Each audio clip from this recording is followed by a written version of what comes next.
Hello everyone, welcome to this week's top Hearthstone cards of the week.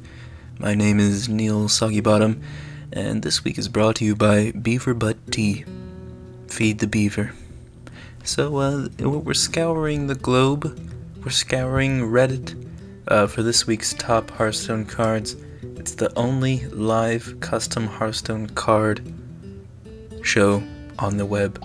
So this first one we have by username War. You might want to get that checked out. By username War, we have a card, walks into a bar. I framed that incorrectly. Let's try that one more time. There we go. Here we have walks into a bar, discover a beast, dragon, and murloc. Here you see a nice young gentleman presenting yourself to the bar, perhaps offering a blowjob in the back, but in terms of the aspects of this card, I find it very useful. It's very similar to that legendary.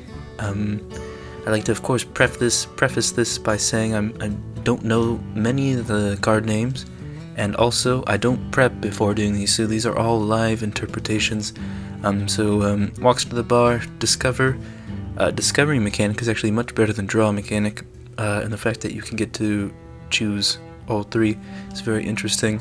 I'd like to, if it's a discover mechanic, that means you get to choose from three, so I believe this implies since you get to choose one of each, that would be between 3 beasts, 3 dragons, and 3 murlocs, which in that case I think it's pretty powerful. There's a lot of powerful dragons and murlocs and some alright beasts.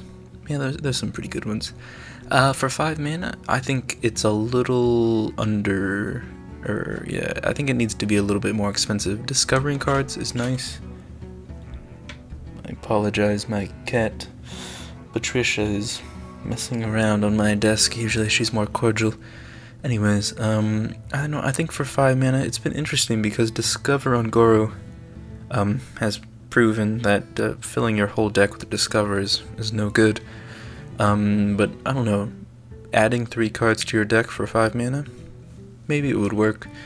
I don't know. This is the RNG that I don't mind really that much, but you know, what can you do? Next up, from username Razor of Taurus, we have a lovely card, and I have to say I do love this artwork right here. We have Sherlock Ho. I hope my pronunciation of that is correct. I did spend a couple years in Italy trying to perfect that. Anyways, here we have a legendary with Battlecry. Look at 3 minions that died this game. Choose one and get a copy of the card that killed it. Wow, this is pretty interesting. First of all, I love the name combination. 3 mana 3/3. Pretty good, you know, for what it does. It works well with already the strong war leader and whatnot being a murloc, but of course the Battlecry is the main appeal to this, and the fact that you choose 3 minions that died this game, you have to, you know, it actually involves basing your Patricia? I'm sorry, she's trying to get off smoking, so she's asked me to be with her, or that she could come to this recording. It's not very professional, but what can you do? Anyways, so yeah, it takes into some knowledge of the game. It adds more skill gap because you have to, you know, choose a minion that was played and determine what killed it, and then if you want that thing that killed it, and it's all to do with memory.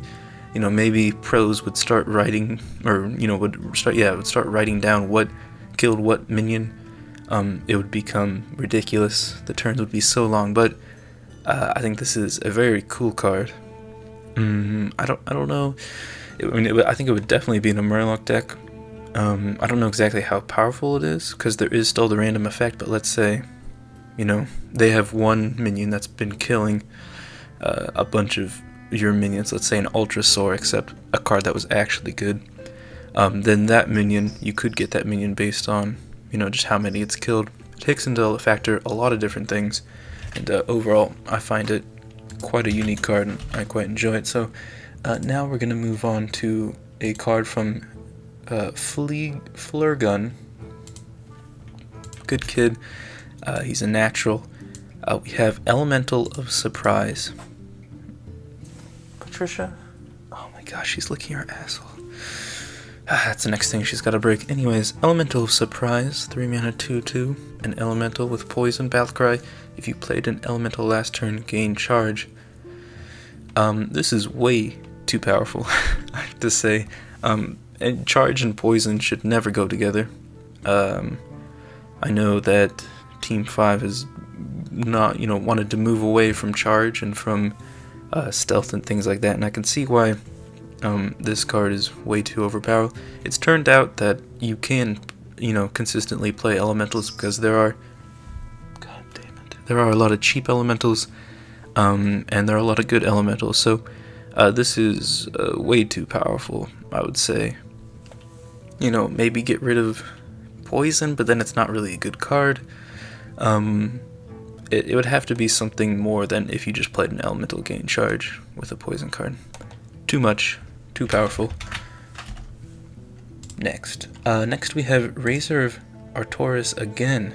This time, bringing out a quest, Journey to Ungaro. When the game starts, replace this card with your class quest.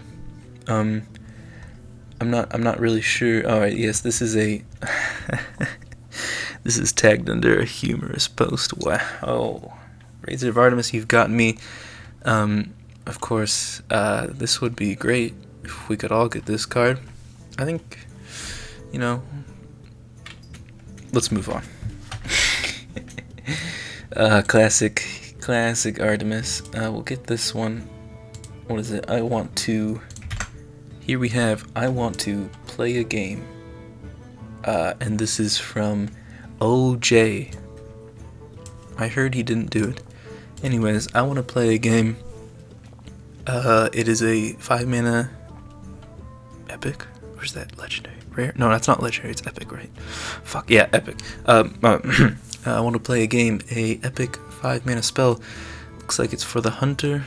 I'm so sorry. I'm used to announcing cricket matches and chess games. Counts Bouncing Blade, Sleep with the Fishes, and Whirlwind in that order. So I could do research and figure out what Bouncing Blade does. My guess is it... I remember now. It deals 1 damage to random minions until it kills one. I love that card. I don't think I've ever actually used it. Sleep with the Fishes does something to do with board clears again, and Whirlwind. And that does 1 damage to all minions. So I really like this. That it has cool cover art, random effect. Sleep with the Fishes. Should we look what that up? What that is? Sleep with. I'm new to this thing. As I said, there's a bunch of greats I've done. Oh, do 3 damage to all damaged minions. So that is pretty crazy. That's, depending on how many health your minions have. If the Bouncing Blade does well, it will probably damage most of the minions and then deal 3 damage to all those. It will be like a Flame Strike and then Whirlwind at the end. I think it's very creative. I think it's a good order as well. I wouldn't put it in any other order. Would it be played? I'm not sure. Would I like to see it? Yes. I think it's valued correctly. It's a pretty big board clear, but it is like a neutral board clear, meaning that it would clear both sides of the board. Excuse me. I need to take a sip of some beaver butt tea. Wow, juicy, like a beaver butt. Anyway, so yeah, I want to play a game. I like it. I don't know if it would see play, but I think it is well valued and not too overpowered. Next up, from username DildoMan96. I think I've seen him before at the bar. Here we have We're Gonna Be Rich, a legendary warlock quest. So the quest is to take 30 damage, and the reward is Reno Jackson. I had to check real quick, see if this was under the humorous tag, because, come on, I thought we were done with good old Reno Jackson. I knew a guy in college named Reno Jackson. Oh, wow, that beaver. Okay, so yeah. This is a goof. This is a gaff. It's kind of cool. It would encourage healing or somehow getting armor. and also inflicting self-damage. So I think overall, you only need, a couple points of health in order to get, the quest done. Comboing this quest with other healing mechanics, it would be pretty easy to do. But I think this is a goof and gaff. I think we've already done this. It's kind of a new take on Reno. Not as good as Reno, but another problem with it is... Sorry, I got rid of it a little early. Another problem with it is you aren't restricted to one of each card in the deck, which is what made Reno somewhat balanced, although not completely. So the fact that this doesn't have that requirement and instead just requires board management and some responsible healing, I think it's just a little too powerful. But I do like how it's class restricted, whereas Reno was a legendary for all the classes. Next up from It's Cool Dude, we have Davos, a legendary neutral card. I believe it's neutral. It is a 5-mana 3/6 with Battlecry. Set the attack and health of a minion to its mana cost. So this is pretty interesting. It would work with cards that get like their health reduced or their attack reduced. It would kind of bump them back up to, close to what they would be. And in addition, there are some higher mana costing cards that could benefit greatly from this. I don't know, it's interesting. I'm thinking, a lot of Wind Fury cards, they're usually, this applies to a lot of cards that have certain buffs, so like taunts, and a lot of these buffs cards will be lowered down. The ultimate rule is you want to have double your mana in terms of stats, so 5 mana, 5/5, it's 10 stats down here, 5 up here. You probably already knew that, but that's what they told me in the briefing 5 minutes before I did this. Anyways, so the fact that this could bump up some of those harder cards is good to stick. Is it necessarily, like a game changer? I don't think so, and I don't think legendaries really need to do that out of it. Of course, there are certain cards, like with Wind Fury, that could really benefit. I know there's that 8 mana 4/8 with Wind Fury that just came out, so that could turn into an 8/8 Wind Fury, which means 16 damage, which all of a sudden does quite a bit. So, but there's probably better implements of this. I can't think of off the top of the tongue what some overpowered effect would be, but if any of the viewers at home know any overpowered effects this would have, I would love to know. But very interesting. I think it's a cool card concept. I never thought of, relating the mana cost to the health and attack, and I think overall it is good.